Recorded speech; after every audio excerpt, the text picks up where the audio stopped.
More information at our website.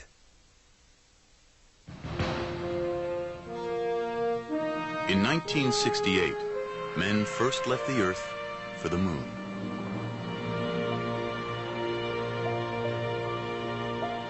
Millions of people watched their journey on television. But scarcely a handful knew how it really began.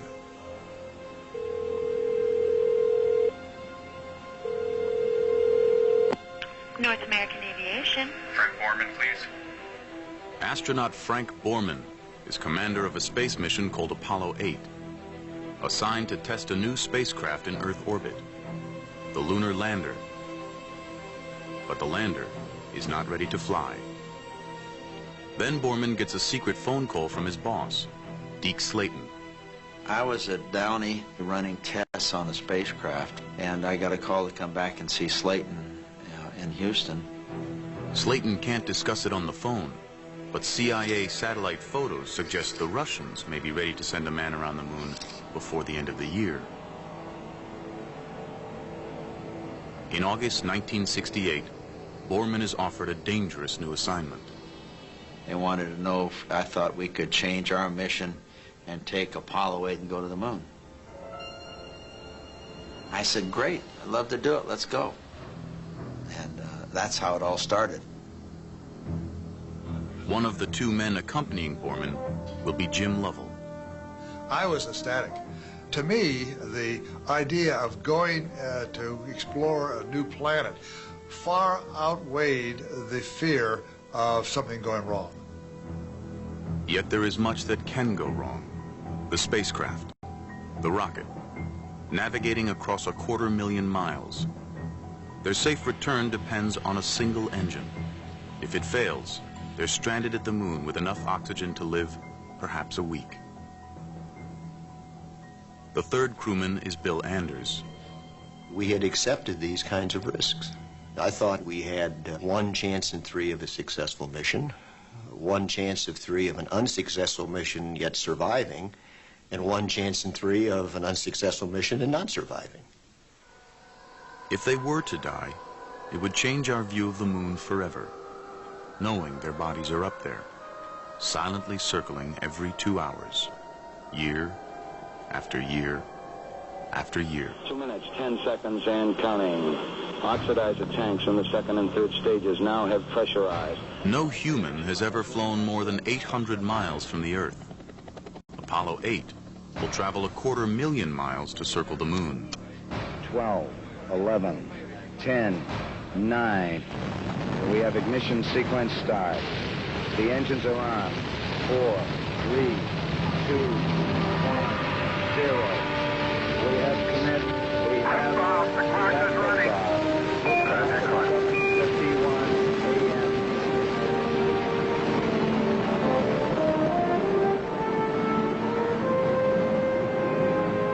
I was absolutely mesmerized by what was going on. I mean, all of a sudden you find out that, my God, the crew has left the Earth's environment. Okay, it's now on a way to another planet for the first time. So, holy cow, this is something. Tonight, 30 years later, Nova returns to the moon.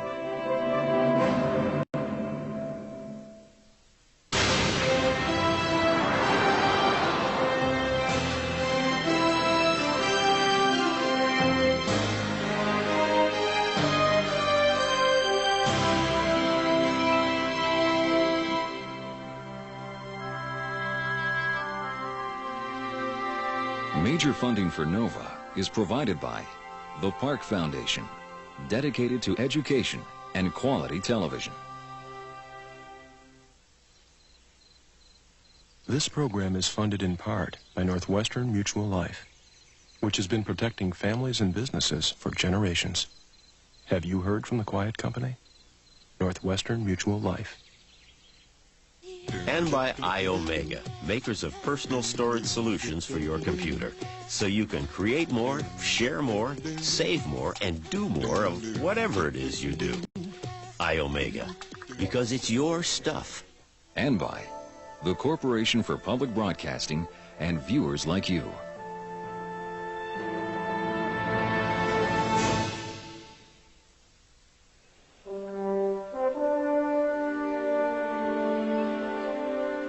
For as long as humans have gazed at the moon, some have dreamed of exploring our nearest neighbor,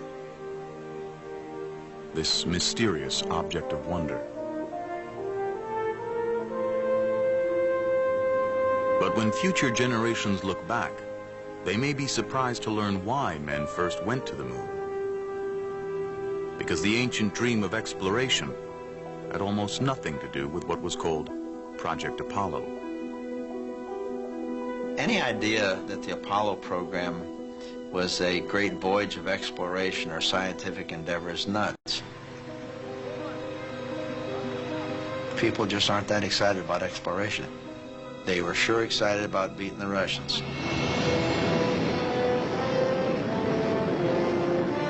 On October 4th, 1957, Russia orbits the first man-made satellite in history, Sputnik.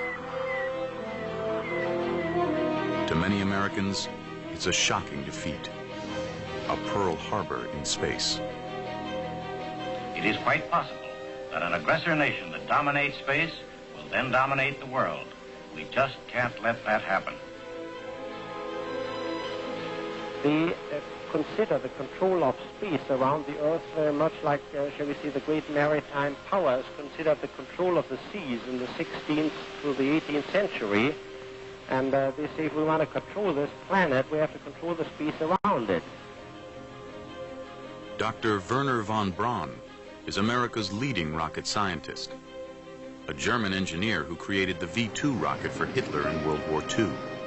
He now works for the U.S. Army. For years, von Braun has dreamed of exploring space. Thanks to the Russians, he'll get the chance. 9 months after Sputnik, President Eisenhower creates the National Aeronautics and Space Administration, NASA. NASA announces Project Mercury, a program to put an American in space. These, ladies and gentlemen, are the nation's Mercury astronauts. The 7 Mercury astronauts become instant heroes, Cold War warriors, ready to battle communism in space. Future celebrities like Alan Shepard and John Glenn are the public face of America's space program. But even the Mercury astronauts had no idea what was already going on behind the scenes at a little-known NASA laboratory. Here at the Langley Research Center in Virginia is where Apollo began. Even today, few Americans realize that in the 1950s, a tiny group of engineers was already planning trips to the moon. They were called the Space Task Group, visionaries dreaming remarkable dreams. One of them, Dr. Maxime Faget, will become a legend, helping to create every American manned spacecraft. In 1958, he's designing the Mercury capsule. We expected to land on the moon sooner or later because it was so close and because everybody could see the moon. It made a very good target. In the 1950s, travel to the moon is about to become possible because of the rocket. Long used as a weapon, the rocket is the only engine that can operate in a vacuum. Rockets are becoming more powerful in order to carry nuclear bombs. Some of them can now reach space. For an astronaut to survive there, he'll need the protection of a spacecraft or capsule. Even a small capsule will need a huge rocket to put it in space. Overcoming gravity takes enormous amounts of fuel, so the rocket is divided into stages. As each one burns its fuel, it drops away to save weight. By the time the capsule finally reaches space, the rocket that put it there is gone. Weight is a problem for the engineers from the beginning, and it will affect every decision they make. The most basic is how they will go to the moon, what the engineers call the mode. There are 2 possibilities. The first direct ascent, uses a single rocket to send a spacecraft to the moon. It's the way people have always imagined going. But sending the spacecraft all that way will take an enormous rocket, larger than the Statue of Liberty, a monster called Nova. There were actually designs for the Nova rocket, but could you build it? The real issue about the Nova rocket is the question is, could you build it? And if you did have a problem with it, it could really destroy a good part of the Cape Kennedy at the time because it was such a massive amount of propellant. Wernher von Braun favors a different mode, Earth Orbit Rendezvous, EOR. EOR uses two smaller rockets. One sends up the spacecraft, the other sends up the fuel. The astronauts rendezvous with the fuel tank, fill up their spacecraft, and head for the moon. Direct ascent is simple, but needs a huge rocket. Earth Orbit Rendezvous uses smaller rockets, but it's more complicated. Picking the mode will be the most critical decision in the Apollo program, because it determines everything. The spacecraft, the rocket, the training, budget, and schedule. The wrong choice means losing to the Russians, and maybe not reaching the moon at all.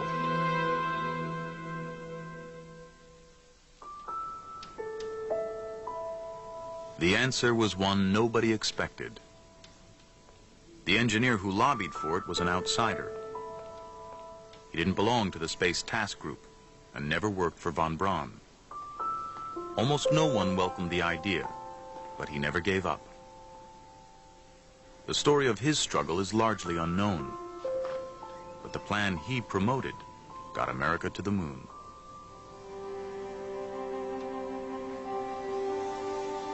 His name is Dr. John Hobolt. In 1959, he's adamant both modes, direct and Earth Orbit Rendezvous, will fail because the spacecraft needed to land on the moon is much too large. It was a vehicle about the size of an Atlas. Down to the Cape, it takes 3,000 men, a launch pad, and a launch facilities to get an Atlas off the ground from the Earth. They were going to land something the size of an Atlas on the moon backwards with no help whatsoever. I thought that was preposterous. Hobolt suggests not taking the main spacecraft down to the moon at all. Instead, the astronauts will use a separate lander, a small taxi or bug. One time we called it the Lunar Excursion Vehicle, sometimes we called it the bug, sometimes we called it the Lunar Schooner. But the idea was that we go there, we go into orbit around the moon, then make a decision to land, so we would land with the small lander, but keep the command module in orbit. He was the lonely vigil observing everything. After we explored, we'd take off again, ascend, make the rendezvous again with the command module, dispense with the lander because it's done its job, and then we'd return to Earth in a very normal way. This is Lunar Orbit Rendezvous, LOR. By using a separate lander and not taking the mothership down to the moon, LOR saves fuel and weight. Hobolt promises LOR can get America to the moon with one rocket, and it won't have to be the huge Nova. But the astronaut's safe return depends on rendezvous, something no one's ever done, even around the Earth. Hobolt's plan requires that rendezvous work perfectly at the moon. To almost everyone, that seems insane.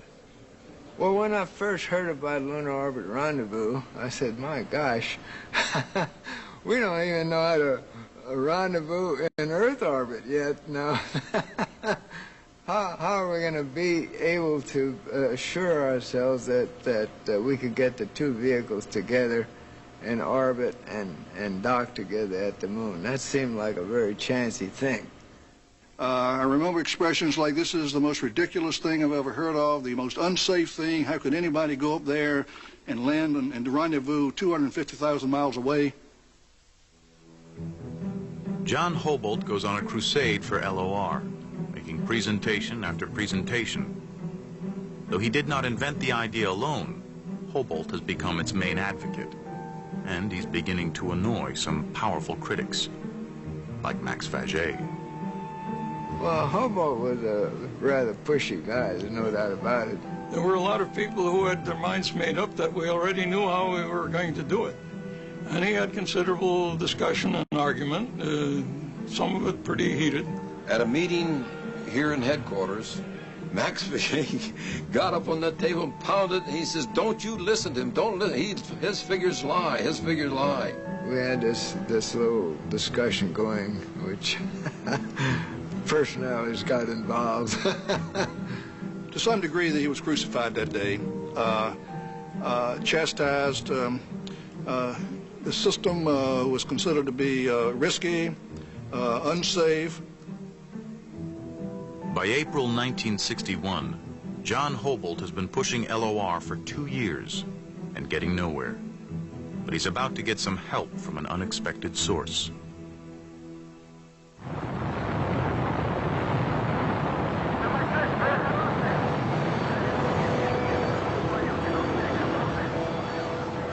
On April 12, 1961, the Russians put the first man in space, Yuri Gagarin. It's the worst defeat for America's space program since Sputnik. And it puts the pressure on a young president who's only been in office 12 weeks. Mr. President, don't you agree we should try to get to the moon before the Russians if we can? If we can get to the moon before the Russians, we should. And isn't it your responsibility to apply the vigorous leadership to spark up this program? When you say spark up the program, we first have to make a judgment based on the best information we can get whether we can be ahead of the Russians to the moon. We're now talking about a program which may be, which are many years away. Saturn is still on a 40-hour week, isn't it, Mr. President? Saturn is still going to put us well behind. 2 days after Gagarin's flight, Kennedy has White House counsel Theodore Sorensen ask NASA what space project might beat the Russians. Their answer is a moon landing. Can we be the first to do that? Can we beat the Russians to that? They said, yes, that is sufficiently far off that the U.S. could probably, if it started now, have a chance of beating the Russians to that. That I knew Kennedy would be interested in hearing. Sorensen reports to Kennedy. In Sorensen's mind, it is the decisive moment. And he said, I think we ought to try for the moon. There are a lot of tough things we've got to figure out first, but I think that would be the way to do it, if we can do it. But not everyone agrees. Members of a committee led by Jerome Wiesner of MIT are against going to the moon, or even putting a man in space at all. Their secret report warns that the death of an astronaut could seriously embarrass Kennedy.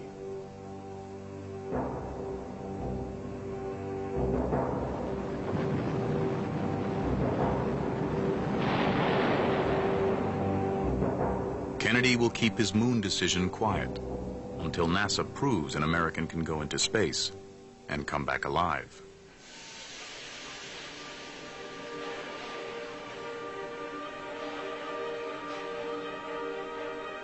That man will be Alan Shepard.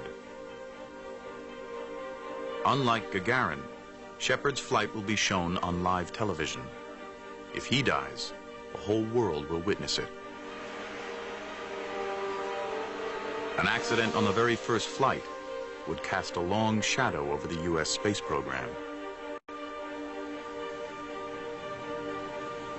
Once again, hearts are beating faster and people are tensing. The signs of the final minutes of countdown. 10, 9, 8, 7, 6, 5, 4, 3, 2, 1.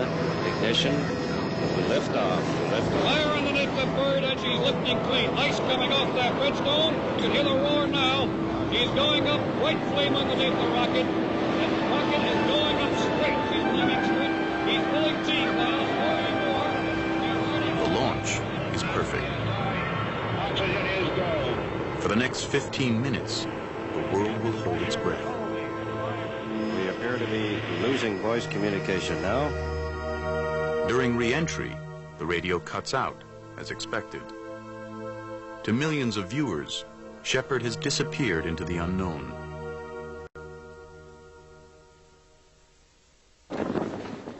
Main chute is green. Main chute is coming unreefed and it looks good. This is it. You should hear the newsmen here right now. They are absolutely screaming and shouting. They've been jumping up and down. It is a tremendously successful. With the enormous response to Shepard's flight, Kennedy will now make his moon decision public.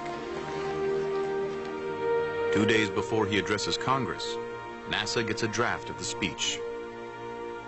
And the one thing that really concerned us was that he'd included the date of 1967. And we felt that that was fine for planning and for managerial purposes, but that the country should not stick its neck out to that extent. And so right there, the call put into Ted Sorensen, who said, as you can imagine, well, what do you recommend? And Jim Webb said, well, within the decade. To some people in this the new decade started January 1, 1970. Technically, it began January 1, 1971. So there was a little fudge there, and Kennedy just decided to keep that fudge. I believe that this nation should commit itself to achieving the goal before this decade is out of landing a man on the moon and returning him safely to the Earth. No single space project in this period will be more impressive to mankind or more important for the long-range exploration of space. America is headed for the moon. Not only has Kennedy made the decision, he's set a deadline. But NASA engineers can't really get started until they decide the approach mode, how to get to the moon. After 2 years of frustration, John Hobolt risks his career, bypasses channels, and writes directly to NASA Associate Administrator Robert Siemens. November 15th, 1961. Dear Dr. Siemens, the important question is, do we want to get to the moon or not? I'm simply trying to establish that our LOR scheme deserves a parallel frontline position. Respectfully yours, John C. Hobolt. And it was a blistering letter. And I first thought, well, I wish that guy would get off my back. I mean, maybe I should call his boss, the director of the laboratory, and tell him that, you know, you're not really supposed to cut across, I don't know, 6 or 7 layers of management that way. And but I thought, I think he may be right. Siemens tells Brainerd Holmes, the head of manned spaceflight, to do a careful evaluation of LOR. And then it wasn't more than a week or 2 later when I was talking to Brainerd, and he said, you know, we are seriously considering it, and it is looking better and better all the time. I tell you, within a month and a half's time, they were touting the virtue of lunar rendezvous by the November time frame of 1961. But I think even though they accepted lunar rendezvous, they didn't accept Hobolt. And I think John was never received the proper credit. In July 1962, NASA announces America will use Lunar Orbit Rendezvous to reach the moon. I grew up on the farm, working 16 hours a day, milking cows in the morning under 20 below zero and everything. And to me, to know that I've been involved with one of our greatest achievements of mankind, I feel rather special about that.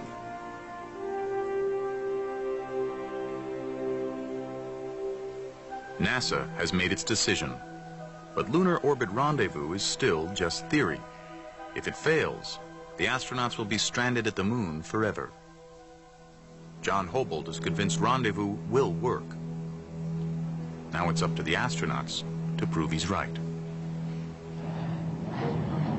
It will take precise flying at extremely high speeds, with little margin for error. This is why military test pilots were selected in the first place.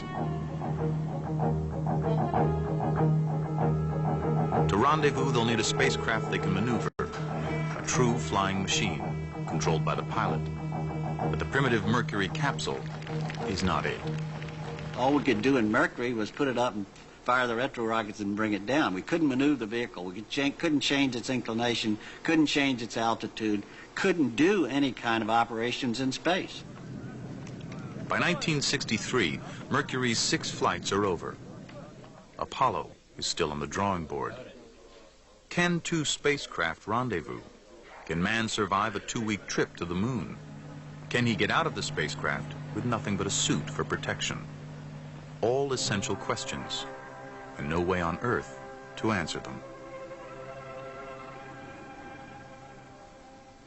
Lost between the pioneering flights of Mercury and the lunar triumph of Apollo is the program that found the answers. It was called Gemini. Nearly forgotten today, Gemini was the essential step to the moon. Gemini came along as kind of a step in the middle. As a matter of fact, we were doing Mercury, people began to work on Apollo, and then a number of people realized that there was a whole bunch of things that we could do in Earth orbit that we would like to do there before we ever went and tried them at the moon. Using a sophisticated 2-man capsule not much bigger than the old Mercury, Gemini will test rendezvous, long-duration flight, and spacewalking. All important, but none more critical than rendezvous. Everything was based on doing a lunar orbit rendezvous. All the hardware was sized to do that. The performance of the command and service module, the lunar module, the Saturn V booster, was all based on the assumptions we could successfully do a lunar orbit rendezvous, except nobody had ever done one. In December 1965, the first rendezvous attempt in history begins. 2 Gemini flights lift off a few days apart. Launch and lift off. It will be a dress rehearsal in Earth orbit for what they'll need to do at the moon. Wally Schirra and Tom Stafford will play the part of the lunar lander. They'll try to rendezvous with a mothership flown by Frank Borman and Jim Lovell. Within a few hours after their launch, Schirra and Stafford can see the other spacecraft. Hey, I think I've got it. Is that spacecraft covered? Now it's in Schirra's hands. To close in, he's got to maintain precise control, but every maneuver consumes precious fuel. The whole thing of rendezvous is exquisite timing, delicate little touches. It's all little tiny maneuvers. You had to really get in there and use both hands and pitch and roll and move and translate, and you're flying formation with it. Separated by only a few feet, each craft is actually moving over 17,000 miles an hour, like one car tailgating another at breakneck speed. Only superb control keeps them from drifting apart or crashing together. It's everything meant by the phrase, the right stuff. Ask them what their range is now. 6, what's your range? Yeah, we're sitting up here playing bridge together. We're in formation with 7. Everything is go here. We did it. Roger, congratulations. Excellent. Pretty exciting. Roger. Wally Schirra's piloting and careful use of fuel prove rendezvous can work. Wally was a perfect choice for that. Went out of his way to do it by the book and exactly within and better than the fuel consumption estimates that had been made. Following their rendezvous success, Schirra and Stafford returned to Earth. Frank Borman and Jim Lovell remain in space to try a 14-day, long-duration flight. It's a test to see what will happen to the human body on an actual moon trip. By the time we flew on Gemini, they knew that your eyeballs weren't going to change. They knew you could drink. They knew you could sleep. The fears were just, could you perform after, say, a week in space up to the level that you expected to? We really didn't know how the body would sustain that long a period, and we had to know that in order to go to the moon. Unfortunately for Frank Borman, this flight is primarily a medical experiment run by doctors. One of the things that I learned in the NASA program, if you give the doctors an inch, they'll take a mile. So I launched with an EEG, needles stuck in my head and everything else you could think of. Just to be confined in there like a sardine in a can, that was a real trial. And of course, you're sitting right next to your companion, and for 2 weeks being with Frank Borman. In fact, 2 weeks being with Frank Borman any place was a real challenge. But anyway, Frank had a book called Roughing It, which we were trying to read. We also sang to each other. Nat King Cole at that time had a very popular song, Put Your Sweet Lips a Little Closer to the Phone. Put your sweet lips a little closer to the phone. Let's pretend that you and I are all alone. That got on our minds, and we sang that damn song for 2 weeks. So we still sing it occasionally.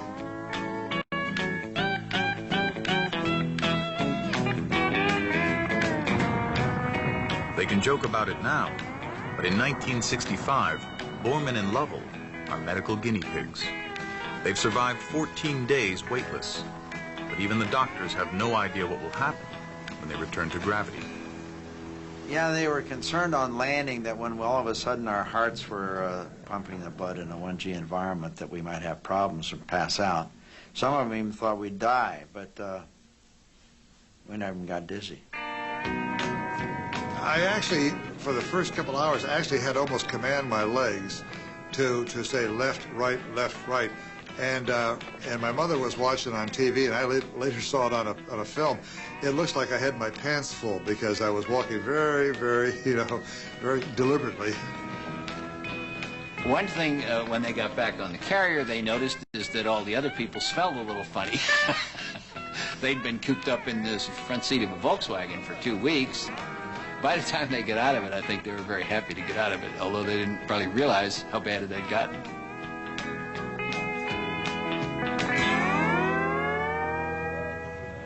So far, Gemini has succeeded brilliantly.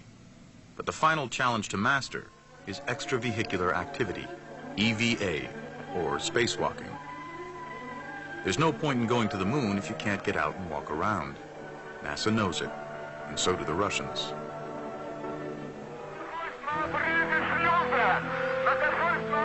When cosmonaut Alexei Leonov became the first man to float in space, it was yet another defeat for the United States.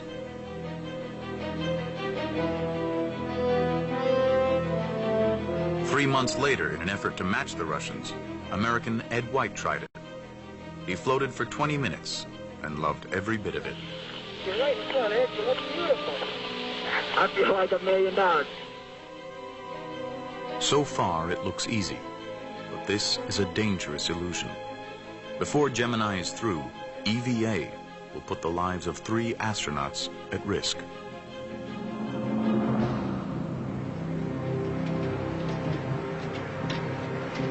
Gene Cernan will become the 3rd human to get out in space, but he'll do more than just float around. I was going to go out, and I was going to have to do legitimate work. I had to basically assemble a whole flying backpack outside the spacecraft in 0 gravity through a nighttime cycle where I had little or no light. Cernan discovers that even the simplest task is nearly impossible. And every time I'd push or turn a valve, it would turn my entire body in 0 gravity. I had nothing to hold on to. And we take for granted gravity because we can do that kind of work with ease if something is holding our feet to the ground. Nothing was holding me anywhere. The effort quickly proves a tremendous strain. Within minutes, he's sweating profusely. It's not at all what Cernan and his commander, Tom Stafford, were expecting. Within a few minutes, he fogged over.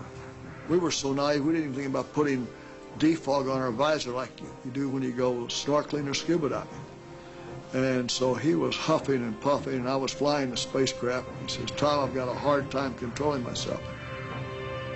And it was a very, in retrospect, somewhat of a hair-raising thing. And there were probably times where there were people down here on Earth wondered whether I'd get back in because my heart rate was running at 170 beats a minute.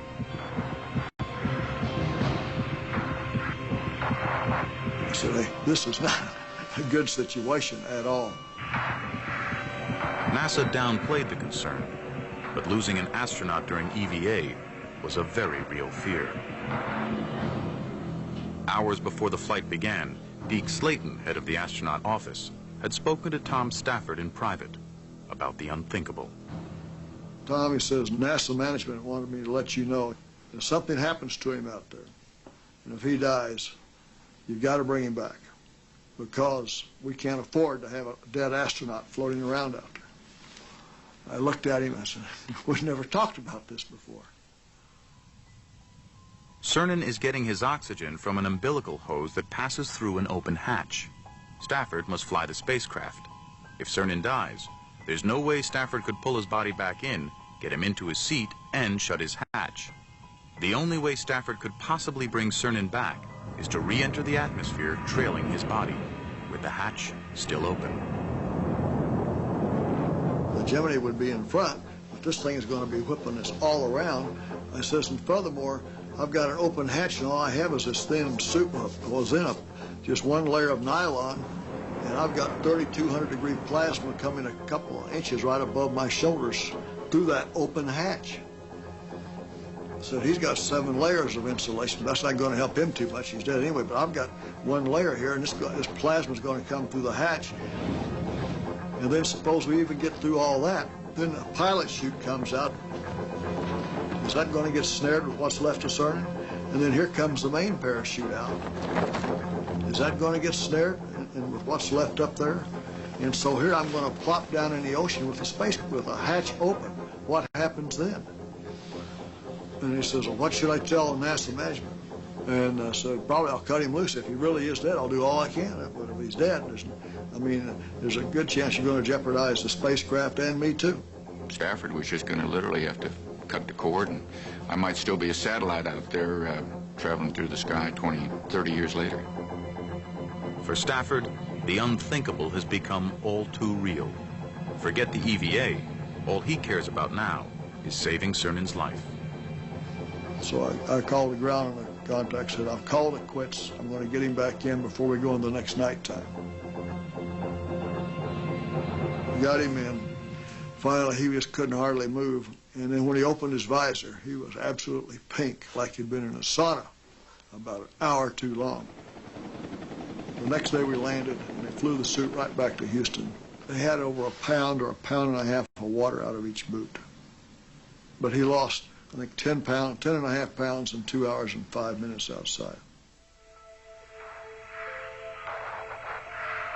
The next 2 attempts at EVA are scarcely any better. Everybody forgot Newton's third law of motion. To every action, there's an opposite and equal reaction. And when they touched the spacecraft repelled them.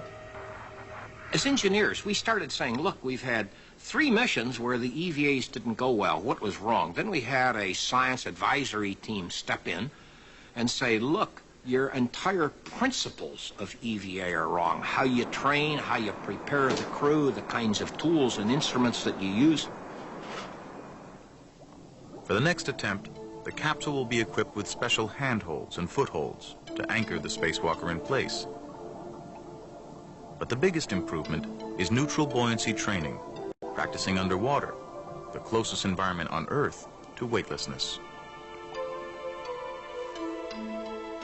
On the final Gemini flight, the new training and tools make all the difference.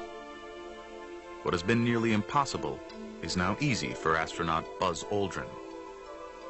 I felt that it was a piece of cake outside, just moving very slowly.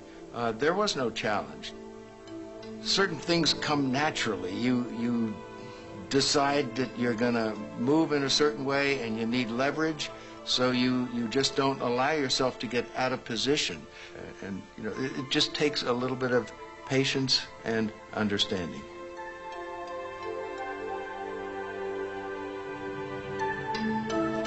In November 1966, Gemini comes to a triumphant finish. A late addition to NASA's plans, Gemini has proven every technique Apollo will need to reach the moon. We had to learn how to do all the things to prove that they could be done before we could even begin to think about going to the moon on Apollo. And Gemini, in its own historical context, was perhaps as important as Apollo, because without Gemini, there would have been no Apollo. We had finally figured out how to do EVAs without fogging up the visors. We'd figured out how to do rendezvous. We figured out how to do long-duration flights. Now, suppose we had never done any of this. Say, whoopee, we're going to the moon, and never done Gemini. It would have been a disaster.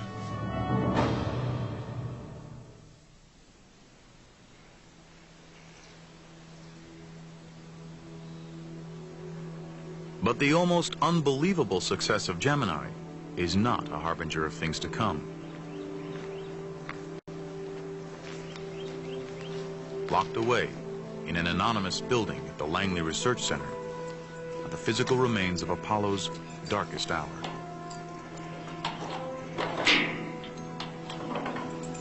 The artifacts stored in this building have not been shown to the public in a decade.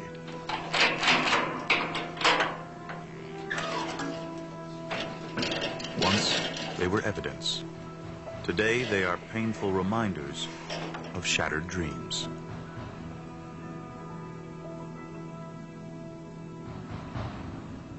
In 1967, the high hopes of America's moon program were all riding on this spacecraft. Its maiden voyage, the first flight of Apollo, was supposed to bring the moon within reach.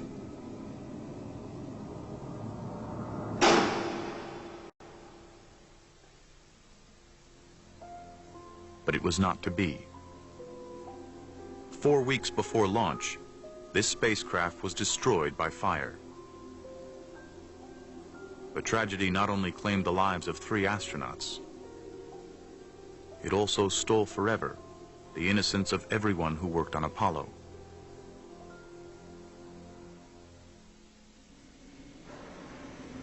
It is January 1967, 10 weeks since Gemini ended.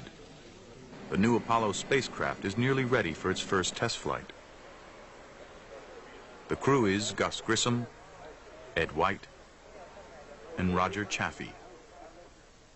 Chaffee is a rookie. This will be his first flight. Ed White flew once in Gemini. He was the first American to walk in space. Gus Grissom, one of the Mercury 7, is the most experienced. This will be his 3rd flight, and he intends to go even farther. Gus, what do you think your chances are for an Apollo flight? I think they're pretty good. I expect to be around for most of the Apollo program. You think you will one day make one of the trips to the moon, then? I'm planning on it. Shortly before launch, there are 2 critical tests. One is for leaks. They seal the capsule, pump up the pressure inside, and see if it holds. The second test is a practice countdown, a dress rehearsal for launch. The crew is in the capsule, the hatch sealed, and the spacecraft filled with pure oxygen. To save time, NASA does both these tests at once. They check for leaks at high pressure, while the crew is inside, in pure oxygen. The combination is lethal. We had 15 psi of pure oxygen in that spacecraft. And at 15 psi of oxygen, aluminum burns. After years of doing this same test on every Mercury and Gemini capsule, NASA has become complacent about pure oxygen at high pressure. On January 27th, 1967, their luck runs out. There are communication problems, and Grissom is frustrated. You copy? No, I didn't read you, Chuck, at all. I can't read you, Chuck. You want to try the phone? How are we going to get the moon? We can't talk between 3 buildings. I can't hear what you're saying. Jesus Christ. Did you guys talk together up there at the command module? I said, how are we going to get the moon? We can't talk between 2 or 3 buildings. Ironically, the end of the test is to be an emergency escape drill, but it never gets that far. At 6:31 p.m., somewhere in miles of wire, a spark jumps. I was looking at a TV on my launch director's console. I saw a flash, and the spacecraft really burst into flames. We heard these screams in the intercom coming from the spacecraft, and we heard the people on the pad yelling about a fire. In the high-pressure oxygen, the fire quickly becomes an inferno. Seated in the middle, Ed White is desperately trying to release the hatch, but the hatch opens inward. When the spacecraft was pressurized, there was no way Ed White could pull that hatch inward. I mean, there was tons of force holding that hatch closed. It takes pad technicians 5 minutes to get the hatch open. And when they did, our crew had expired.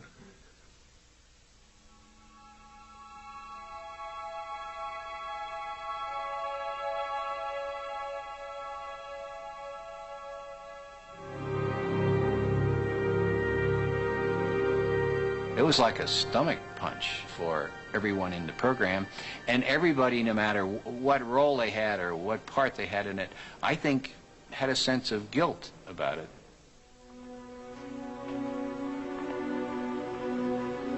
Somewhere along the line, one of us must have missed something, and therefore we let our crew down.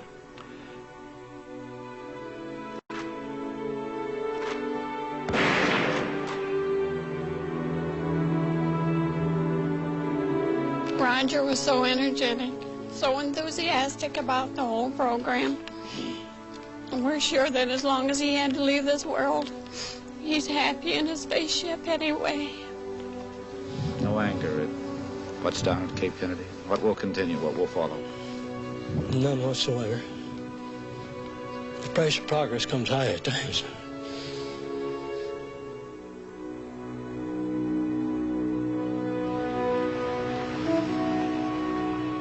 In the aftermath, NASA conducts a painstaking investigation and finds the Apollo spacecraft is full of design flaws and sloppy workmanship. Worst of all is poor quality wiring, the most likely cause of the fire. Over 100 design changes are made. A hatch that opens outward in 7 seconds. Better shielding on wire, better fireproofing. And for all ground tests, no more pure oxygen. This spacecraft never left the ground, yet it may have contributed more than any other flight to the goal of reaching the moon.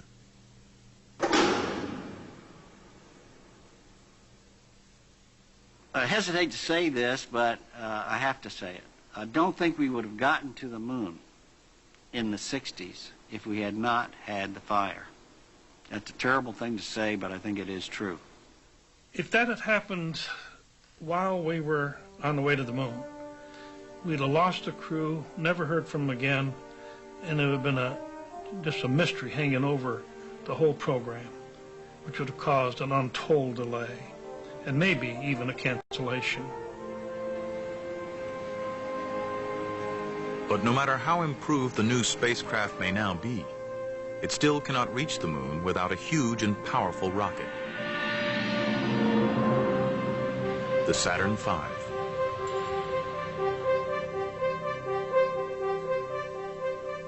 Mercury and Gemini used reconfigured military rockets intended to carry warheads. The Saturn V was created solely to explore space. It stood 363 feet tall. It weighed 6 million pounds, but over 90% of that weight was fuel, 1 million gallons. All that fuel didn't last long. The 5 engines of its first stage burned 15 metric tons of it every second. This was the only rocket that could send Apollo to the moon. And there was a time when no one knew if it would even work. This incredible machine is the creation of Wernher von Braun and his team at the Marshall Space Flight Center. Within NASA, the Marshall Group is notorious for being extremely cautious engineers. Some of the people in the headquarters referred to Marshall as the Chicago Bridge and Iron Works. All of their vehicles were very conservatively designed with safety factors that I think were probably excessive by today's standards at least. However, there's one thing that has to be acknowledged. they worked. But von Braun's conservative engineering has a downside. His team works slowly, testing their rockets one stage at a time.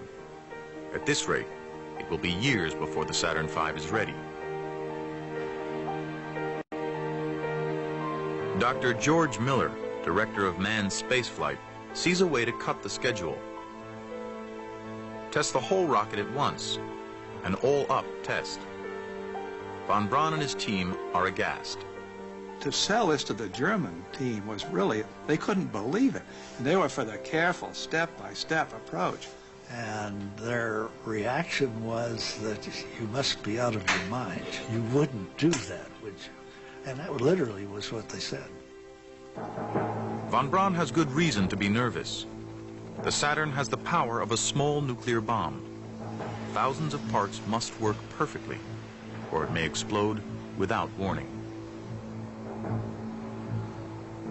Just to get it off the ground, huge mechanisms must function with split-second timing.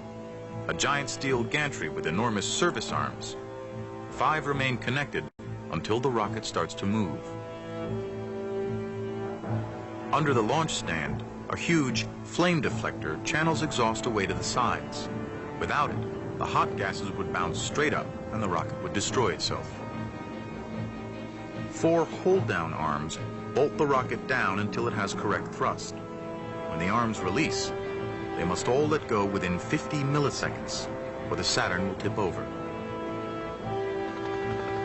Now the 5 remaining swing arms, 20 to 30 tons each, must retract in seconds. The bird has to climb some 2 inches before the arm starts to swing. And that's an emotional time, I must tell you. By 1967, rocket and launch complex are ready. T-minus 60 On November 9th at 7 a.m., Rocco Petron's launch team lights the candle. You count up, and at 6 seconds, roughly, you give the first signal to burn.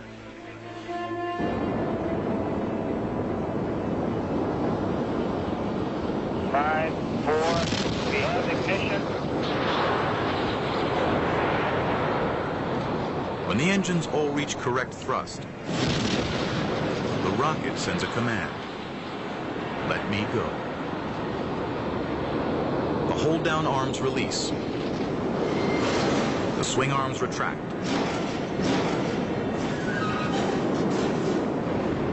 The Saturn V is on its own.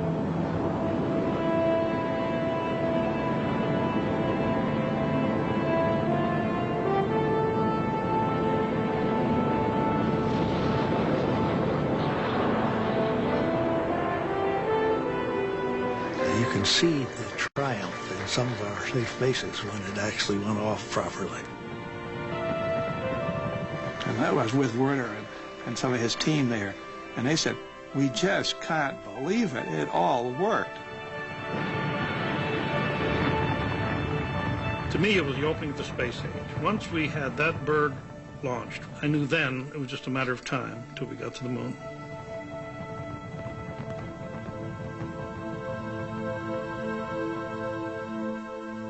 The Saturn V has worked perfectly on its first unmanned test.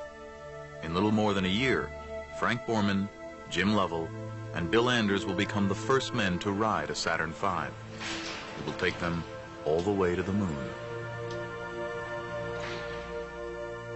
30 years later, Nova joins Borman, Lovell, and Anders at a reunion in Chicago, a chance to look back on the perilous journey that was Apollo 8, and to recall the mysterious way it began. North American Aviation. Frank Borman, please. This was all super secret. They wouldn't even discuss it or allow us to discuss it over the telephones. Yeah. And that's why the reason I had to fly back to Houston and get told in person. And then, even though we had changed our mission... Didn't you know before you actually got on the airplane that there was going to be a change? I did not know. I did not have any idea until I walked into Slayton's office. Honest to God. Well, let me ask you, what did he give you an option, or did he say the mission has been changed? No, he said that the Russians the CIA had heard that the Russians were going to launch before the end of the year, and that Lowe was coming up with this plan to sent Apollo 8 to the moon, and what did I think about it? I think it's a hell of a good idea. It'd take me 30 seconds. I committed you guys. See that, Bill? He said, hey, Bill and Jim would really love to do that. 3 days after leaving Earth, Apollo 8 is approaching its target. But the moon is invisible, hidden in shadow, lost in total darkness. It was very black. All there was we could see over our shoulder was a black hole with no stars. We assumed that was the moon. In fact, the only time of the flight that my hair kind of crawled on the back of my neck, going into this big black hole.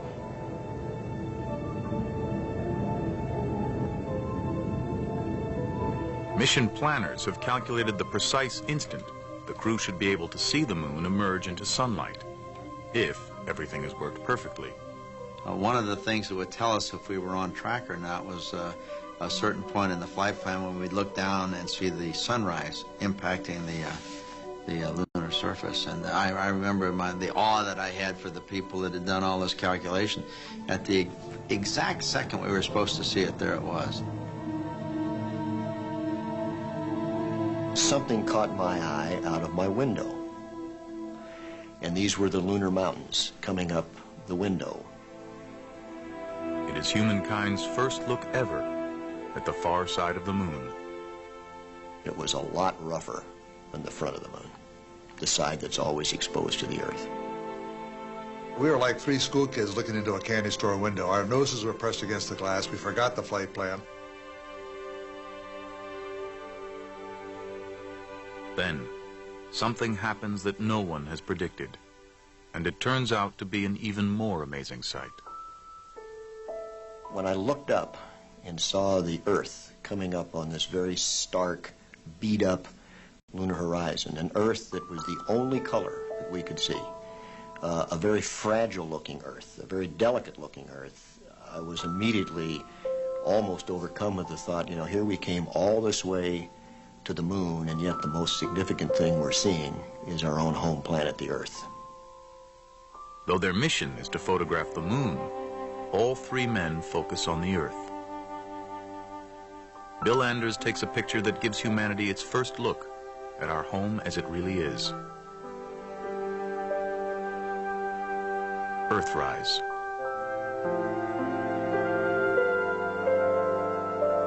All of the views of the Earth from the moon have let the human race and its political leaders and its environmental leaders and its citizenry realize that we're all jammed together on one really kind of dinky little planet, and we better treat it and ourselves better, or we're not going to be here very long. As fate would have it, it is Christmas Eve. NASA has planned a live television broadcast from around the moon. We were told that we would have the largest audience that ever listened to a human voice when we made our TV broadcast from the moon on Christmas Eve. And the only instructions that we got from NASA, do something appropriate. The largest audience in history. The first words from another world. But what should they say? I didn't want to take the time to worry about that when we had so much else. And Cy Borgen, who was a friend of ours with the U.S. Information Agency, suggested, how about reading from Genesis? So that's how it happened. We are now approaching lunar sunrise, and for all the people back on Earth, the crew of Apollo 8 has a message that we would like to send to you. In the beginning, God created the heaven and the earth. And the earth was without form and void, and darkness was upon the face of the deep. And the Spirit of God moved upon the face of the waters. And God said, "Let there be light." And there was light. And God saw the light, that it was good. And God divided the light from the darkness.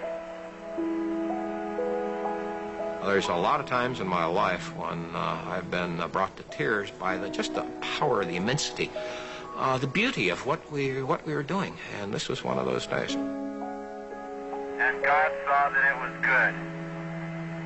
And from the crew of Apollo 8, we close with good night, good luck, a Merry Christmas, And God bless all of you on the good earth.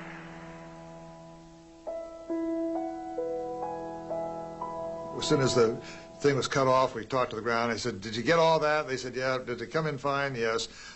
Okay, now give us the instructions for getting home. Getting home depends on a single engine.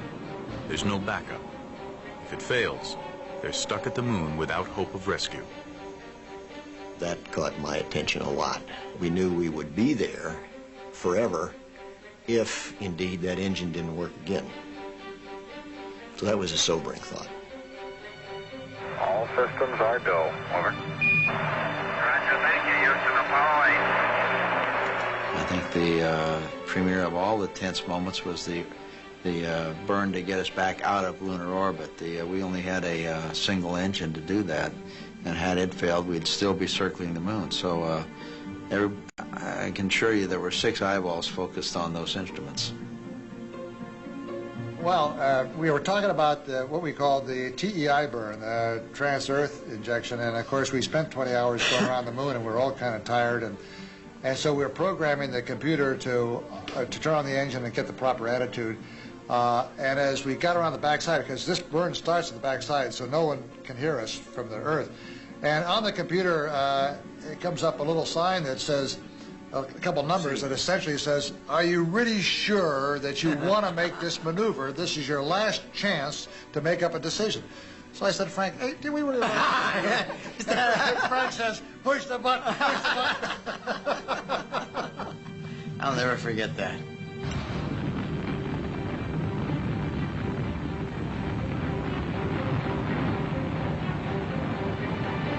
The engine works. They're on a path back toward the Earth. But how accurate is their course? In 3 days, Apollo 8 will hit the Earth's atmosphere at 25,000 miles an hour. They must come in at exactly the right angle. Too shallow, and Apollo 8 will skip off like a stone on water. Too steep, and they will be incinerated. And we had to come 240,000 miles to hit something that was a re-entry target about the size of a letter slot, seen from about 4 miles away. We had to slide the letter into that slot. And the initial throw was good enough that that letter went right through the middle of it. On the re-entry, Bill hadn't flown before, so Lovell and I were kidding him all the time about how exciting the re-entry was going to be, and this and that and the other thing, and that don't worry, we were going to be all right. And then about halfway through the re-entry, the Apollo was so much more spectacular than Gemini that Lovell and I were both scared. We shut up. Yeah. You remember that? With its Earthrise photograph and reading of Genesis, Apollo 8 has struck a universal chord, moving the human spirit all across the world. I think the high point of my space career was Apollo 8. I say that because we were the first 3 people to leave the Earth, to go to the moon, to see the moon, the far side, but also the first people to see the Earth as it really is.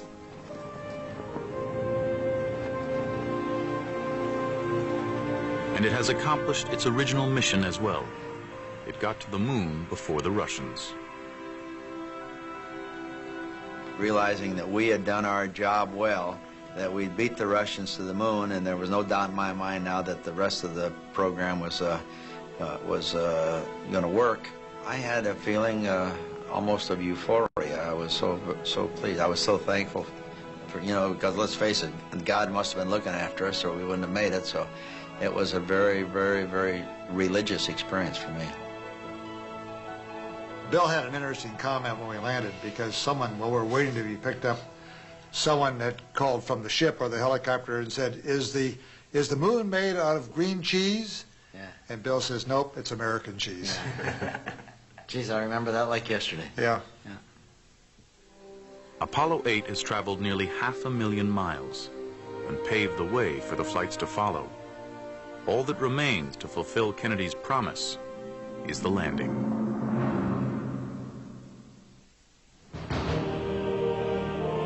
Early in 1969, the Russian threat resurfaces. CIA satellite photos reveal 2 Soviet rockets, larger than any detected before. Soviet Union, by whatever circumstances, had a very, very clever, aggressive space program, and they made maximum use of everything they had. When they started their very large booster, for example, our satellite photography showed that this was definitely a lunar landing vehicle. Top secret film footage, only recently seen in the West, now confirms the scale of the Russian effort. The Soviets had constructed a massive new launch complex at the Baikonur Cosmodrome, 1,500 miles southeast of Moscow. Inside the main building, a lunar lander was under development. The Soviets, too, were planning a lunar orbit rendezvous approach to the moon. And their rocket, known as the N1, boasted 30 engines in the first stage alone and stood 35 stories high. They had a huge rocket, size of the Saturn, with many more engines on it than the Saturn, which they were planning to go to the moon with. The Soviets began testing the N1 under conditions of utmost secrecy. No one outside a tiny Soviet elite ever knew of these launches. But the CIA surveillance photos are proof enough that the race to the moon is not yet over. There is little time to savor the success of Apollo 8. Kennedy's deadline is fast approaching, and NASA's lunar lander is not yet ready to fly.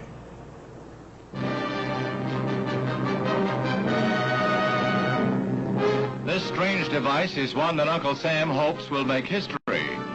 The lunar craft will reach the moon aboard the Apollo spacecraft, and then 2 of the crew of 3 will board the Bug to land on the moon.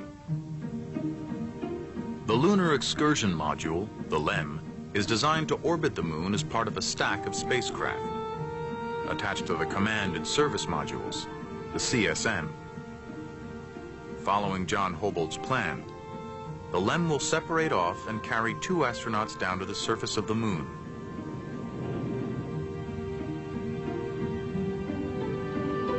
The ascent stage of the LEM will bring them back to dock with the CSM and return to Earth.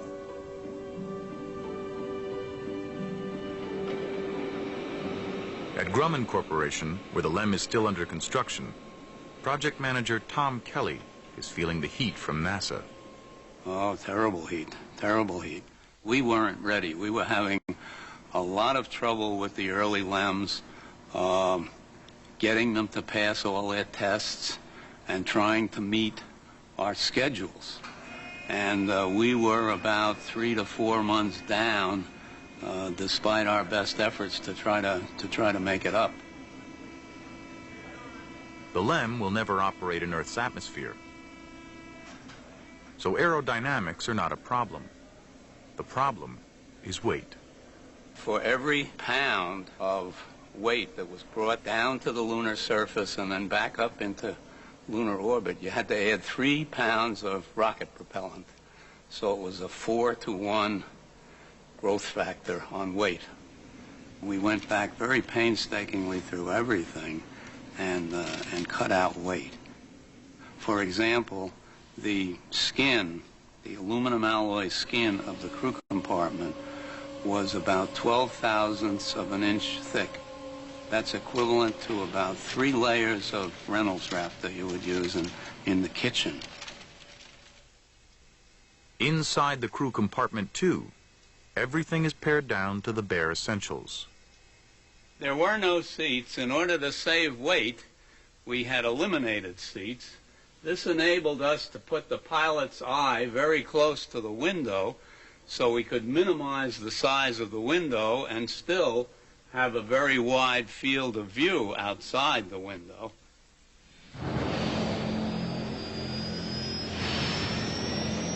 While engineers trim pounds from the LEM, astronauts train for a lunar landing with this contraption, known as the flying bedstead. Jet engines firing downward cancel out most of the vehicle's weight to approximate lunar gravity. But the machine is awkward and dangerous. In May 1968, astronaut Neil Armstrong, a former fighter pilot, climbs into the bedstead.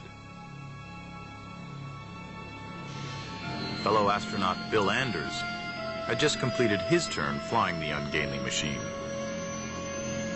It had 2 rocket fuel tanks, 2 round tanks, one on each side of the vehicle with a cross feed between them.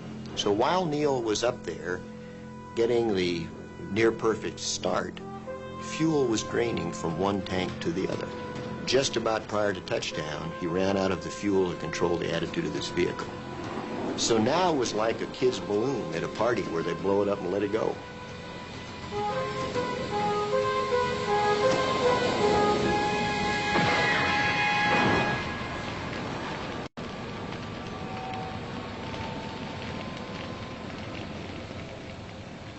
Armstrong managed to eject just in time. But parachutes are not an option on the airless moon. The lander must work perfectly, and the landing site must hold no surprises. The moon's surface appeared fairly smooth from the vantage point of Apollo 8. Plenty of wide, flat plains where the LEM could set down safely. But close-up photos beamed back from unmanned probes tell a different story. Deep craters, towering mountains, boulders bigger than houses litter the landscape. One scientist warns that the LEM could sink beneath the surface into a thick layer of lunar dust. The landing site must be chosen with great precision and from 250,000 miles away. Charged with this task are 2 geologists, then fresh out of graduate school, Farouk Elbaz and Jim Head. One of the big problems was if you landed even on a flat surface on the edge of a crater, some of these craters had slopes of 10 to 15 degrees in the inside. And of course, as the lunar module pitched over and landed, they would just keep going over. And that was not something you wanted to have happen because obviously you couldn't get off the moon if that were the case. So there were lots of different problems. That would have been a really interesting one right next to here, but I'm not sure it would have been a very safe landing. Yes. Not the least of their problems is dealing with the competing expectations of the scientific community and NASA engineers. The engineers wanted to do the simplest possible thing to get the person there and return them safely. And the scientists want to say, wait, we're going to be on the moon. Let's run over here, and that's going to be interesting over there. And how do we get to this? And why land in this dull, boring place? Look at the mountains. And you can imagine saying to an engineer, we don't want to land on a flat surface. We want to land on the side of a mountain. Like, whoa, get real. The engineers prevail. The first landing attempt will aim for the edge of a broad, flat area known as Mare Tranquillitatis, the Sea of Tranquility.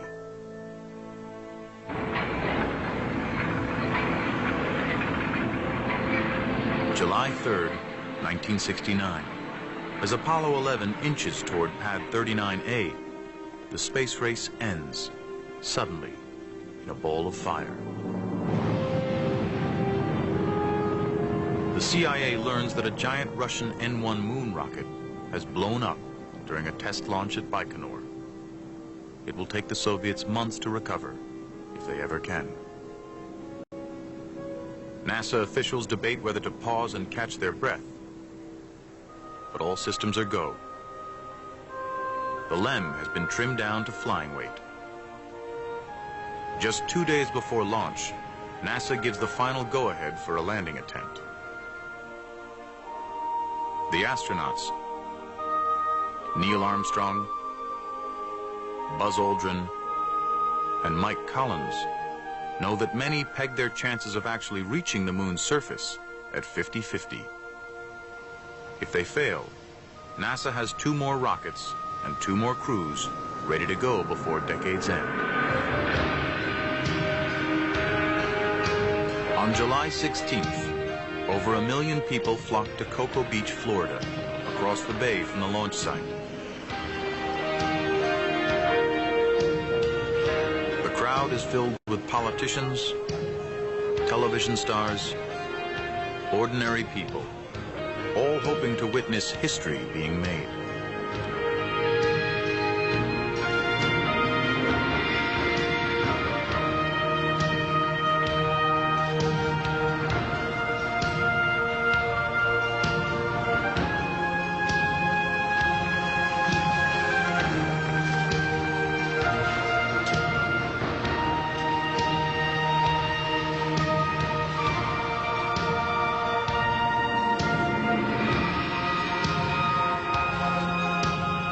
T-minus 15 seconds. Guidance is internal.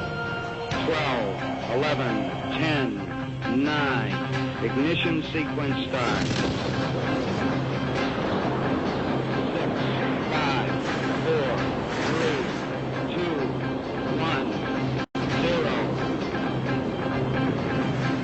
Liftoff. We have a liftoff. 32 minutes past the hour. Liftoff on Apollo 11.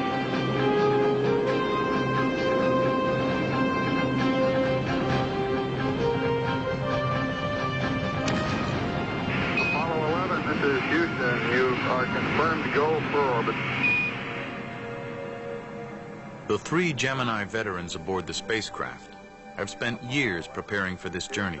You are go for TLI, over. Collins, 37, a West Point graduate and career test pilot, will fly the command module around the moon. Aldrin, 38, also from West Point with a doctorate from MIT, will join the 37-year-old Armstrong, NASA's only civilian astronaut, in the first attempt to land on the moon. Looks like it's going to be impossible to get away from the fact that you guys are dominating all the news back here in Earth. Even Pravda in Russia is headlining the mission and calls Neil the czar of the ship. 4 days and 250,000 miles from Earth, the crew enters lunar orbit. You are go for LOI, over. Roger. Go for LOI. All your systems are looking good. Everything looks okay up here. Going around the corner, we'll see you on the other side, over. Going through my mind was a very simple equation in here. Today, we're either going to land, we're going to abort, or we're going to crash. Okay, all flight controllers, gonna go for landing. Retro. Go, right up. Go. Guide, go. Control. 70 miles above the moon, Armstrong and Aldrin undock the LEM and begin their descent. Capcom, we're go for landing. In Houston, 26-year-old Steve Bales, in charge of guidance control, anxiously awaits data to track their speed and location. When we finally get data, I realize that we're going toward the moon 13 miles an hour faster than we should be, and the computer doesn't know it, and our ground radars tell us. And that doesn't sound like much, and yet it's almost enough that we have to abort the mission. My trench comes up and says, hey, we're not in the position that we expect to be. We've got some velocity errors, and the one that really got your attention, we're halfway to our abort limits.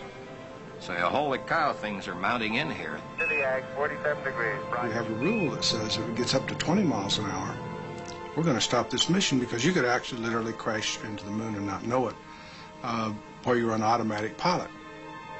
Their velocity stays within acceptable limits, but the trouble is far from over. In the lunar module, Neil Armstrong realizes they have overshot their intended landing site. Maybe 3 or 4 minutes into the descent, Neil made an observation that looks like we may be a little bit long. And I thought, geez, you know, how can he possibly suspect that? But it turned out that we were a little bit long. Only when the LEM pitches over to prepare for landing can Armstrong get a good look at the surface below, out the pilot's window. They're heading down into a field of boulders. He hits the throttle, hard.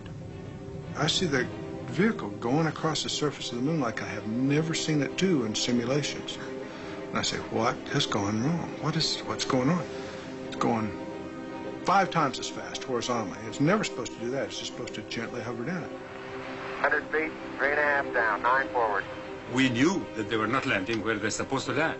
We'd worked on the exact landing point for so long, and we wanted this landing specifically to be very successful and safe. And here they are, not landing where they're supposed to be, and we have no idea where they will finally land. And it was really terrifying to find out that perhaps here we're going to see something that might end the program. With a minute to go, they confront the unthinkable, an abort or even a crash. Armstrong's search for a good landing spot is using up precious fuel. 60 seconds. Lights on. Forward. And then when 60 seconds and the light came on, and we were still not real close to the ground, we were maybe 100, 120 feet. Then I guess I was getting a little concerned, but what could I do? Could I say, hey, Neil, hurry up, get it on the ground? That would just excite him a little bit more, so I couldn't say that. Armstrong has flown 4 miles past the prime landing target. He has half a minute's worth of fuel left. 30 seconds. You hear 60 seconds, and you hear 30 seconds. And we ever get to 0, we're going to call in a board on fuel, and the crew knows it, and we know it. And about the time we got 30-second call, the crew said, hey, we're kicking up some dust.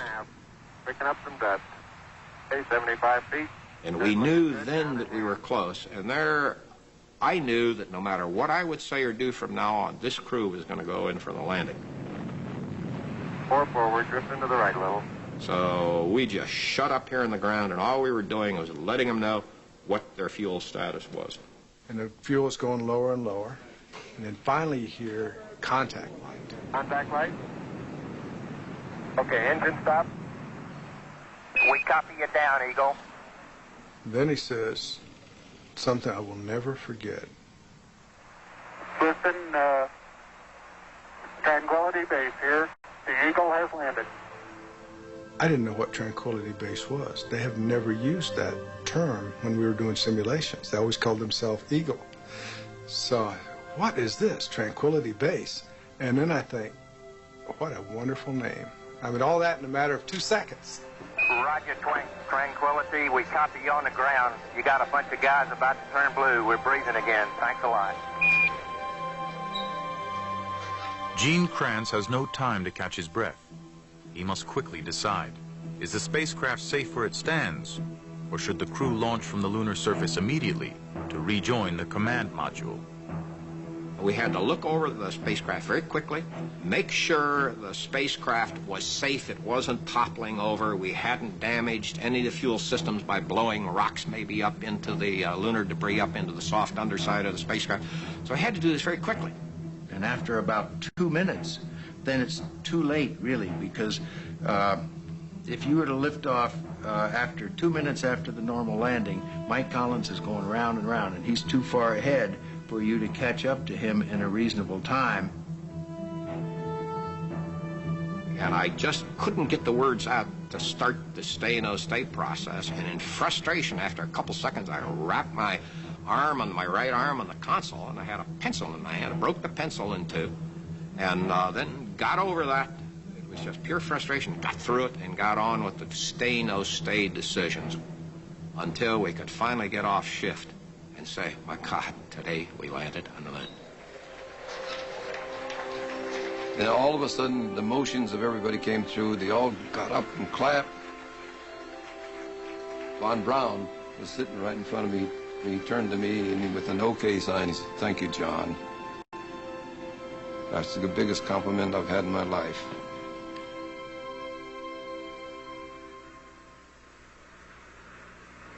That's one small step for man,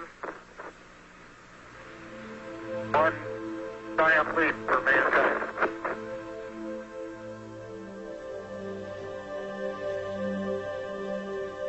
The most massive and concentrated effort of science and engineering since the building of the atomic bomb has paid off.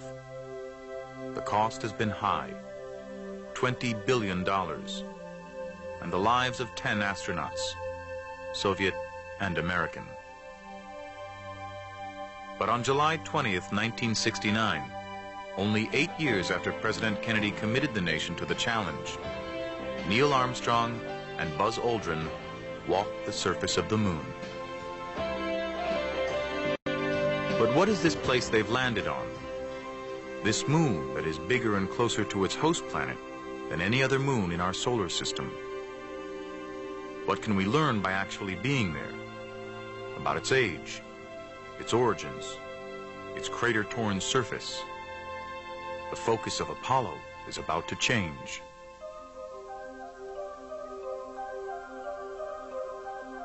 Armstrong and Aldrin bring back precious samples from the moon that are immediately sealed away in airtight vaults. The first pieces of another world. I was a scientist at the U.S. Geological Survey at the time, one of those chosen to study the samples, and it's 30 years ago now, but I can remember the excitement of coming here and getting our bits of material.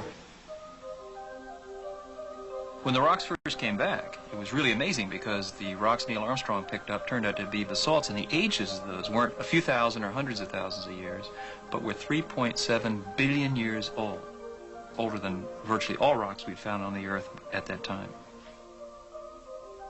Basalts like this are made from cooling lava, the holes from bubbles of escaping gas. On Earth, basalts are relatively young, as the planet's surface is constantly reshaped, erasing eons of geological history. But the age of the lunar basalts suggests that any volcanic activity on the moon ceased billions of years ago, after oceans of lava hardened, forming dark areas called maria, or seas. These rocks, before the astronauts picked them up, had lain virtually unchanged for nearly 4 billion years. Geologists are anxious for more and different samples. Even before Apollo 11, they had lobbied NASA to send a bona fide scientist to the moon.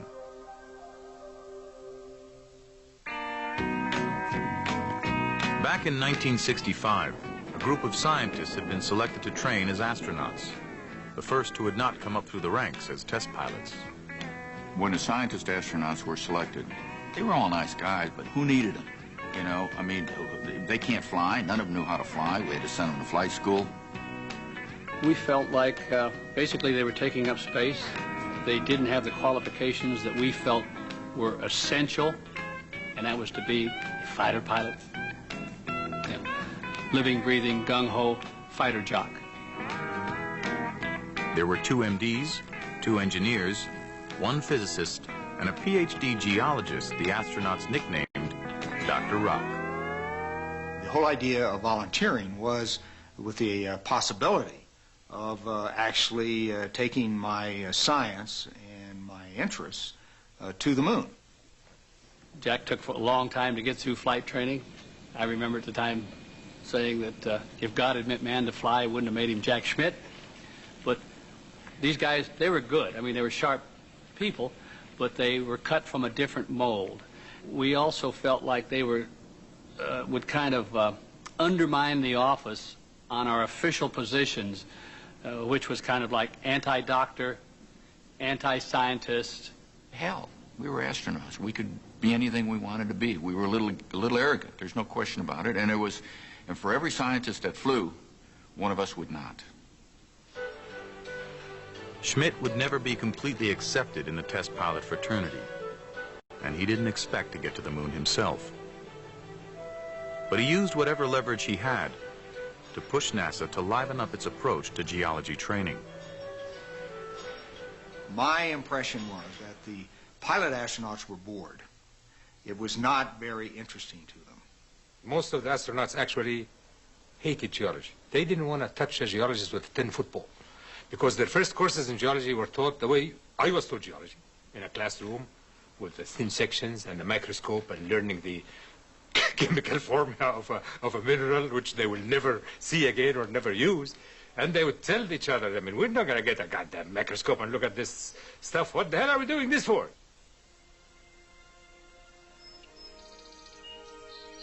To spark the astronauts' enthusiasm, Schmidt recruited his own source of inspiration from his days at Caltech, Dr. Lee Silver.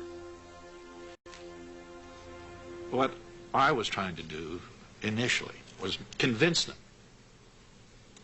that they could make important contributions to the science.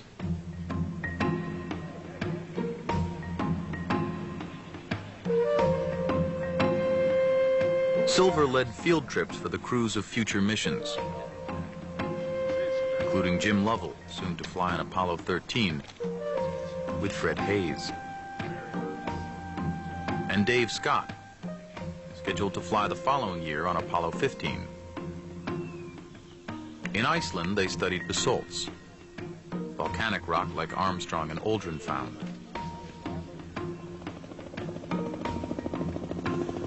At Meteor Crater, Arizona, they found samples of a kind of compressed fragmented rock called breccia. Finding breccia on the lunar surface could prove that the moon's vast craters were formed not by volcanoes as many once thought, but by the fiery bombardment of meteor impact. The astronauts must learn to recognize it. You have to think about these people as not a typical set of undergraduates who were going out on a geology field trip. I mean, here are these people incredibly highly motivated, but also very, you know, they're very competitive. And before not too long, these people became highly motivated students because they could see that, hey, you know, you get out on the moon, we're not just going to pick up a couple of rocks. You're going to be on the moon for 7 hours, and gosh, gee whiz, that really looks neat. Goes about 30 seconds, and you got to learn some geolingo, or you're going to look stupid. We did geology from when we woke up at dawn and could get breakfast to we'll go through 2, 3, 4 exercises a day till it got dark, and then talk geology around the campfire until 10 at night. Fred Hayes and Jim Lovell had become so enthused about geology that they chose as their Apollo 13 motto, Ex Luna Scientia, from the moon, knowledge, and are heading for a hilly landing site, quite different from the flat terrain where Apollo 11 and then Apollo 12 had landed. We knew that the material might be different than it is in the flat areas. We knew there was ejecta lying on the surface thrown up by volcanism or impacts that they wanted us to pick up because that could tell us a lot about the interior of the moon. 2 days after liftoff, lunar module Aquarius, coupled to command module Odyssey, is nearing the moon. Everything is going smoothly. It's become almost routine. Trips out to the moon and back are generally very quiet, kind of boring, as a matter of fact. Crews kind of going over their checklist, etc. They had a TV day that day where the crew took everybody on a tour of the capsule and so on. And that was winding down, and they were securing from that and getting ready for sleep time. We're just about to close out our inspection of Aquarius and get back to our pleasant evening at Odyssey. Good night. Gene Kranz went around the room, says, before we put the crew to bed, is there anything you want to do before they shut down for the night? And I said, okay, Flight, what I need him to do is stop charging one of the batteries and give me a cryo stare all 4 tanks. 4 switches, all 4 tanks. No big deal. Command module pilot Jack Swigert throws the switches to activate fans that stir up the tanks of liquid hydrogen and oxygen. Then, suddenly, the spacecraft lurches as if struck by a meteor. Houston, we've had a problem. We've had a BP bus undervolt. And it was a very obvious abnormal combination of shock and initial felt motion as well as sound reverberating through the hull. And we had a pretty large bang associated with the caution and warning there. Warning lights indicate problems everywhere. Fuel cells dying. Maneuvering thrusters out. Oxygen tanks losing pressure. It was not until we really saw the oxygen escape from the rear end of our spacecraft that we realized that we were in very, very deep trouble. Then we got that sinking feeling, you know, that searing sensation in your stomach when you're in deep trouble and don't know how to get out of it. The routine stir of liquid oxygen had somehow triggered a short circuit. The oxygen tank, which fed the electrical system, had exploded. Now 2 of the 3 command module fuel cells are nearly dead. This is virtually a quadruple failure. And we just didn't train for that because there really was no way out of it. We really thought that God would not be so unkind as to give us more than 1 failure at one time in one system. I knew it was an abort, that we'd lost the mission. The original mission, exploring the lunar highlands, must now be abandoned. The new mission becomes, get the astronauts home alive. And I'm down at the Cape, said goodbye to the guys, and I watched the launch.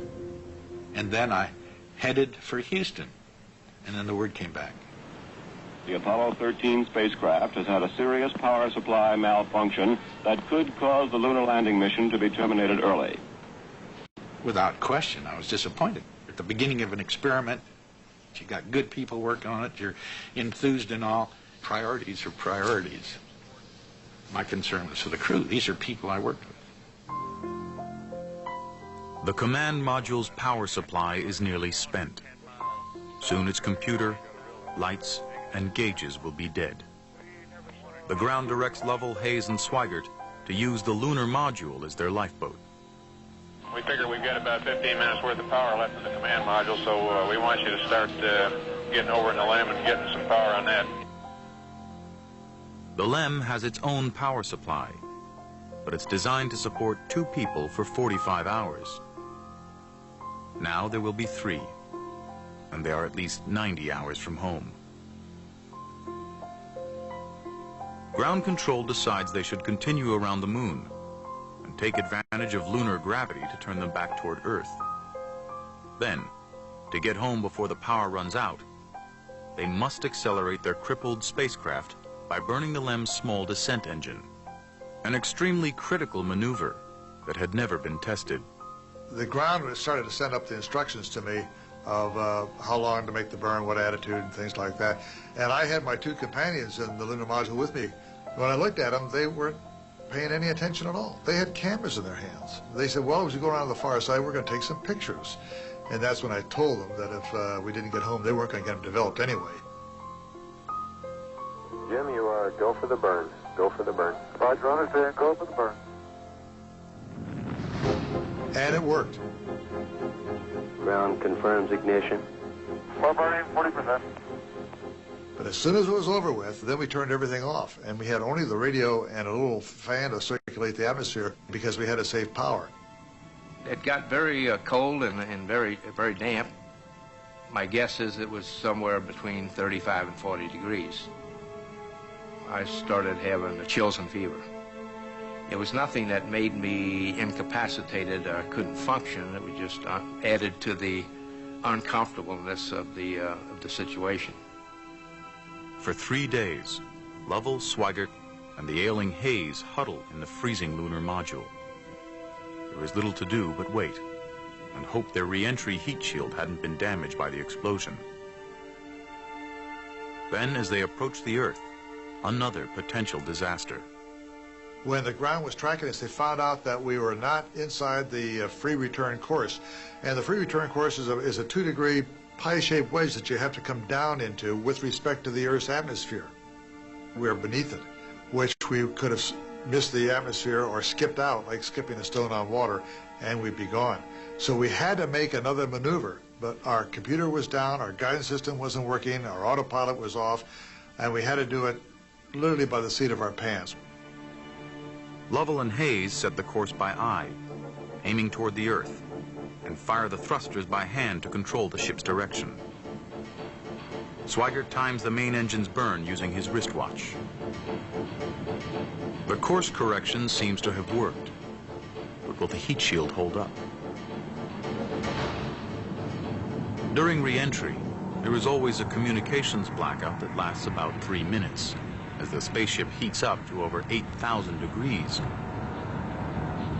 3 minutes pass, then 4. The extended blackout period got us.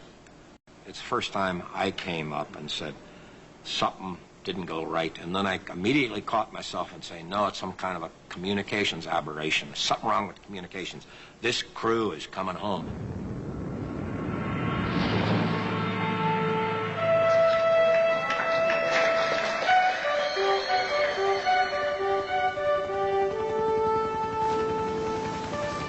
I cried. As soon as I saw those parachutes, it was literally the tears flowed. And I think this was true for many of the people.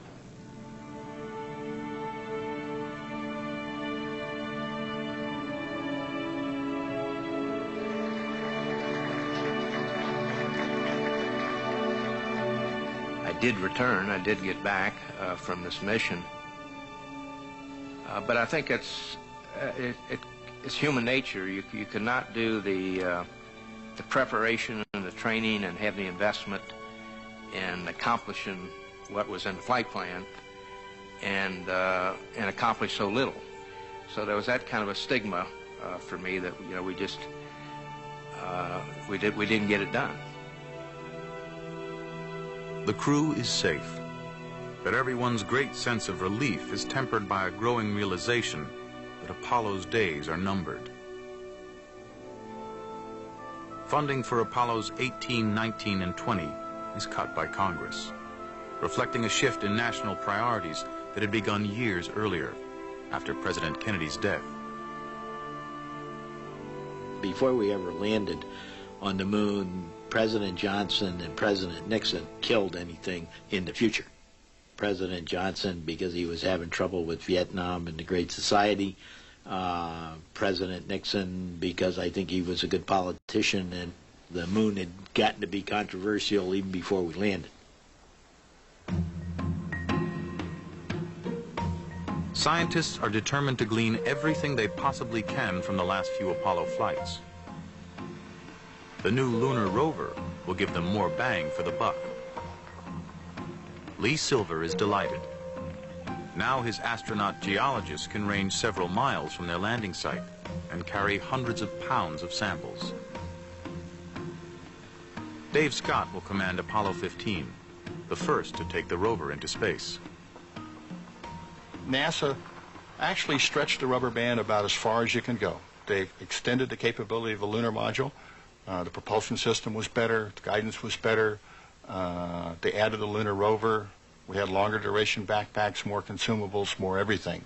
So it was stretching out to the edge, and of course, you know, we get to fly them, so we were really enthusiastic. Dave Scott is an explorer.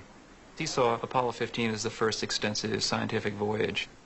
And this was a change from, you know, the space cowboys of the earlier times when, you know, pushing the envelope, being the first to do this. I mean, Dave had a real vision of what was going on, and he carried the rest of the crew, you know, with that vision and the program as well. Scott's spacecraft 2 has been reconfigured to accommodate the push for lunar research.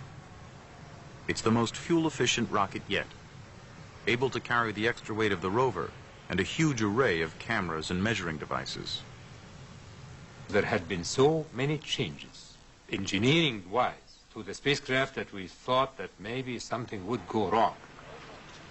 One day I was telling the Apollo 15 crew, I'm going to give you a copy of the Quran with the prayer to protect you. And Dave Scott said, please do, we need all the help we can get. Elbaz needn't have worried. Apollo 15 arrived at the moon without a hitch, even though its landing site was the trickiest yet, in the lunar highlands between a long, narrow canyon called Hadley and a range of towering mountains known as the Apennines. Hadley Apennine is certainly, in my opinion, the most spectacular landing site on the moon that we could reach. It has a rill or a canyon, has enormous mountains, 15,000 feet above you. There's so much to see, and when you've studied the area and you think you know what you're looking for, and there's much more, and it's so clear up there. Boy, that's a big mountain when you're down here looking up, isn't it? My, oh my. Oh, look at the mountains today, Jim, when they're all sunlit. Isn't that beautiful? It really is. My golly, that's just super. The Hadley Apennine landing site is located near Imbrium crater, so large it can be seen from the Earth. Scientists believe the crater was formed by a huge meteor impact when the moon was young. That catastrophic collision must have kicked up rock from deep inside the lunar crust. Geologists Jim Head and Lee Silver, glued to their television screens in Houston, hope Apollo 15 is in a good spot to find some of this ancient material called anorthosite. Anorthosite, that would be the deep crust that we could look at and understand. And Dave went up to the side of the mountain and he looked over and he saw this sparkling crystals glinting at him, which is rare for the moon. Guess what we just found? Guess what we just found? I think we found what we came for. Crystal and rock, huh? Yes, sir. You better believe it. As a matter of fact, oh boy, I think we might have ourselves something close to anorthosite. Because it's crystalline, and that is really a beauty, and there's another one down there. We'll get some of these. Back it up. It turned out to be, we think, a sample of the original crust of the moon, made 4.5 billion years ago, right after the initial formation of the moon. The anorthosite Dave Scott brought back is a jewel in the crown of lunar exploration, the oldest sample yet found. The press dubs it Genesis rock. Its surprising age and chemistry, along with evidence from the other lunar samples, gradually lead to a radical new theory of the moon's origin. 4.5 billion years ago, Earth was struck by a Mars-sized asteroid.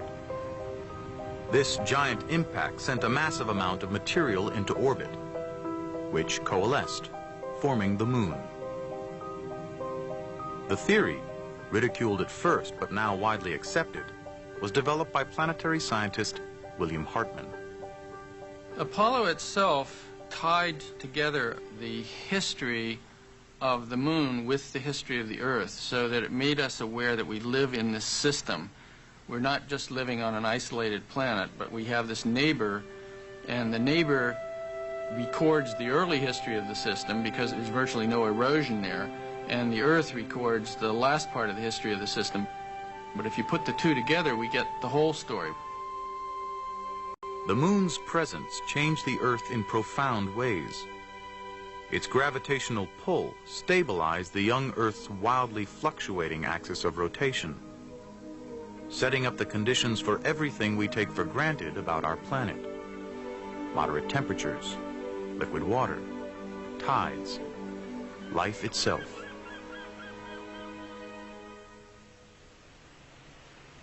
December 1972. After 7 years of debate within NASA, a scientist will go to the moon. Geologist Jack Schmitt will fly on Apollo 17 with mission commander Gene Cernan. There was a lot of pressure from the scientific community for a scientist to fly on Apollo before it was all over. Jack never took no for an answer. He sort of became a pain in a lot of people's butt. And basically, Deke Slayton, our boss, got a directive that Jack Schmitt would fly on an Apollo mission. And there was only one left, and that was Apollo 17.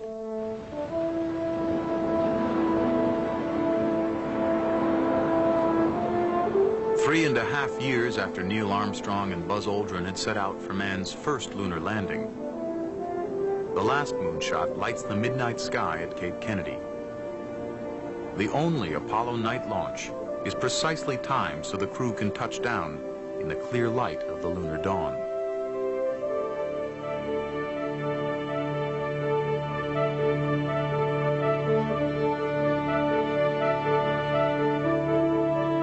Okay, stand by for pitch over. Oh, are we coming in? There it is. Proceeded. And there it is, Houston. There's Camelot. Wide on target. I see it. Cernan and Schmidt's landing site is a deep, mysterious valley between the Taurus Mountains and Littrow Crater. 10 feet. Contact. Okay, Houston, the Challenger has landed. The astronaut and the geologist are not only on the moon, they're in heaven. I was strolling on the moon one day in the merry, merry month of December. Now, May the month. We were in a valley deeper than the Grand Canyon, one of extraordinary geological variability, one that we now are finally going to have a chance to explore. This is a geologist's paradise if I ever saw one. Cernan and Schmitt have little time simply to sightsee. Nearly every minute is tightly scheduled, setting up experiments and collecting samples. Here's a nicely structured rock that we probably ought to work on. There's a lot of lineation in some of that white material, Jack. Probably the breccia. It's got a little dust covered. Look at where the contact between the gray and the... Right, and it's on both sides. Oh, hey, there is orange soil. I can see it from here. It's orange. Even when they stumble upon an unexpected discovery, their time must be carefully rationed. I put my visor up. It's still orange. They got to leave at a certain time regardless of what we got. Guys, we don't have that much time. I know, Bob. I know. You're going to leave the moon at a certain time, and you have to work everything in.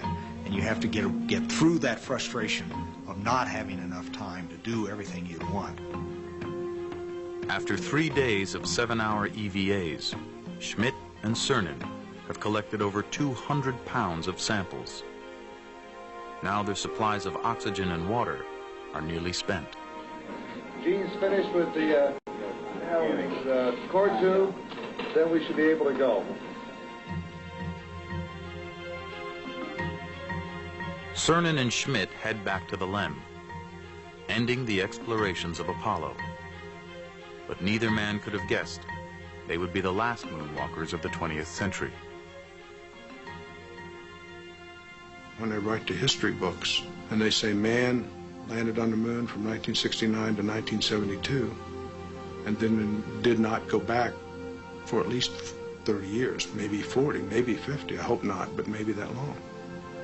It'd be sort of hard to explain, I guess, as a historian. We could have run more missions, but in historical perspective, gosh, it's only been, 30 years. That isn't long. When you look at the major explorations in history, there are hundreds and 200 years between the major events. So we're regrouping now.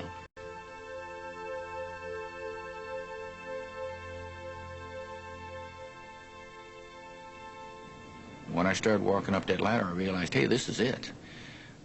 Somewhat of a nostalgic moment. You looked around, I looked back at the Earth and realized I'm never going to be here again. Somebody will, but I'm not. And I wanted to sort of leave a challenge for that, for those who would follow. And I wasn't sure what I was going to say until I said it, quite frankly. And I wanted to have our challenge, the challenge of Apollo, sort of have something to do with the destiny of those who follow. Here's the challenge. The door's open. The door's cracked. You now have the opportunity to go on from here. And, my exact words, we now leave as we once came, and God willing, as we shall return with peace and hope for all mankind. And may America's challenge of today Forge man's destiny of tomorrow. Godspeed the crew of Apollo 17. The quest that began as a desperate race against the Russians at the height of the Cold War has ended. How ironic that an effort born of bitter conflict produced the most profound images ever seen of the interconnectedness of mankind and opened a window on our common origins. Ironic, too, that it ended so soon. The whole grand endeavor, barely a dozen years from start to finish. Today, the abandoned launch platforms loom like some 20th century Stonehenge, monuments to the incredible achievements of decades past. Surely, man will return to the moon and venture beyond. But in the new millennium, it will most likely be private enterprise, not political necessity or even scientific curiosity that will propel the efforts. But wherever we may go in the universe, those first visits to another world, from 1969 to 1972, will always live in human memory as Chapter 1 of the Great Adventure.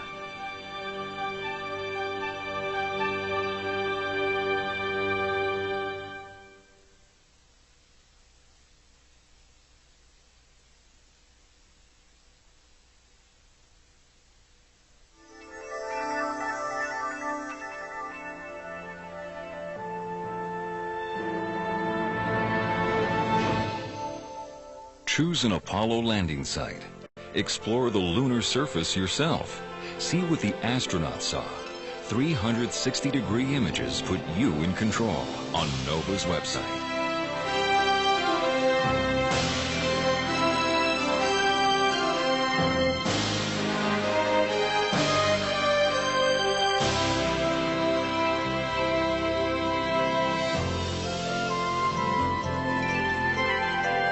To order the show for $19.95, plus shipping and handling, call 1-800-255-9424 and To learn more about how science can solve the mysteries of our world, ask about our many other NOVA videos.